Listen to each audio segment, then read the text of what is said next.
5000 वर्ष पुरानी बात है। उस समय धरती पर भगवान श्री कृष्ण विद्यमान थे। तब भारतवर्ष के राजा महाराज शांतनु थे। देश की राजधानी हस्तिनापुर थी। इसके पुराने खंडहर आज भी दिल्ली के पास मौजूद हैं। शांतनु के बाद उनके पुत्र विचित्रवीर्य राजा हुए। विचित्रवीर्य के 2 पुत्र थे, धृतराष्ट्र और पांडु। धृतराष्ट्र जन्म से ही अंधे थे, अतः गद्दी पर पांडु बैठे। पांडु के 2 रानियां थीं, कुंती और माद्री। कुंती के 3 पुत्र हुए, युधिष्ठिर, अर्जुन और भीम। माद्री के 2 पुत्र थे, नकुल और सहदेव। ये 5 पांडु के पुत्र थे, इसीलिए ये सभी पांडव कहलाए। धृतराष्ट्र की रानी गांधारी थी। वे गांधार देश की राजकुमारी थी। इसे आज कांधार कहते हैं। आजकल यह स्थान अफगानिस्तान में है। उस समय अपना देश वहाँ तक फैला हुआ था। धृतराष्ट्र और गांधारी के 100 पुत्र थे। सभी दुष्ट और अल्प बुद्धि थे। वे कौरव कहलाते थे। उनमें सबसे बड़ा दुर्योधन था। वह घमंडी था। वह पांडवों से बहुत जलता था। एक बार दुर्योधन ने पांडवों को चौपड़ अर्थात जुआ खेलने के लिए बुलाया। युधिष्ठिर को इस खेल का बुरा शौक था। खेल जमा। दुर्योधन की ओर से उसका मामा शकुनी खेल रहा था। वह कुटिल था। छल से बाजी जीत ली। पांडव हार गए। शर्त के अनुसार राज्य छिन गया। 12 वर्षों का वनवास और 1 वर्ष का अज्ञातवास हुआ। बेचारे पांडव 13 वर्षों तक वन में मारे मारे फिरे। वनवास का समय समाप्त हुआ तो दुर्योधन ने उनका राज्य वापस करने से इनकार कर दिया।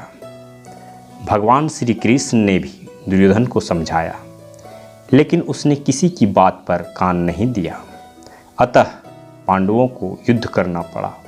कौरवों और पांडवों का यह युद्ध महाभारत के नाम से प्रसिद्ध हुआ। अंत में पांडव विजयी हुए। इस कथा को वेद व्यास जी ने एक ग्रंथ में लिखा। उस ग्रंथ का नाम भी महाभारत है। महाभारत दुनिया का सबसे बड़ा ग्रंथ है। इसके लिखने के संबंध में एक रोचक कथा है। वेद व्यास जी ने महाभारत का युद्ध अपनी आंखों से देखा था। वे उसे एक ग्रंथ के रूप में लिखना चाहते थे, किंतु यह काम सरल नहीं था। इसके लिए उन्हें एक अच्छा सहायक चाहिए था, जो बहुत तेज लिखता हो। गणेश जी तेज लिखने के लिए प्रसिद्ध थे। व्यास जी ने उनसे प्रार्थना की तो श्री गणेश जी बोले, मैं तैयार हूँ, किंतु एक शर्त है। मैं लिखना शुरू करूँगा तो बीच में नहीं रुकूंगा। यदि आप बोलते बोलते रुक गए तो मुझे लिखना रोकना पड़ा तो मेरी कलम फिर से हमेशा के लिए रुक जाएगी। व्यास जी चतुर थे। वे बोले, मैं तैयार हूँ, किंतु मेरी भी एक शर्त है। आप प्रत्येक श्लोक का अर्थ ठीक प्रकार समझ लें, तभी लिखें। व्यास जी की चतुराई समझकर श्री गणेश जी मुस्कुराए। वे तैयार हो गए। फिर क्या था, दोनों जम गए। व्यास जी बोलते जाते थे, गणेश जी लिखते जाते थे। बीच बीच में व्यास जी कठिन श्लोक बोल देते थे। उसका अर्थ समझने के लिए गणेश जी जब थोड़ा रुकते तो इसी बीच व्यास जी कई नए श्लोक बना डालते थे।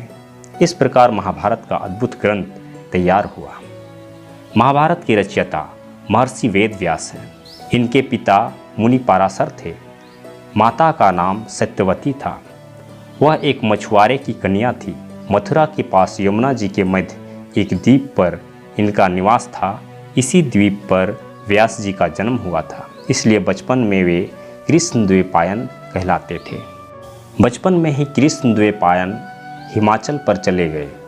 12 वर्ष घोर तप किया, फिर कृष्णद्वैपायन वेद व्यास हो गए। बद्री धाम में आश्रम होने के कारण बादरायन भी कहलाते थे। व्यास जी अद्भुत ज्ञानी थे। पवित्र वेद को 4 भागों ऋजु, यजु, साम और अथर्व वेद में उन्होंने बांटा था, इसलिए उन्हें वेद व्यास कहते हैं। वेदों का अर्थ समझाने के लिए ब्रह्मसूत्र लिखा। ब्रह्मसूत्रों की व्याख्या के लिए 18 पुराण लिखे। महाभारत जैसा विशाल ग्रंथ व्यास जी की ही देन है। वह पांचवा वेद कहलाता है। अथ श्री महाभारत कथा।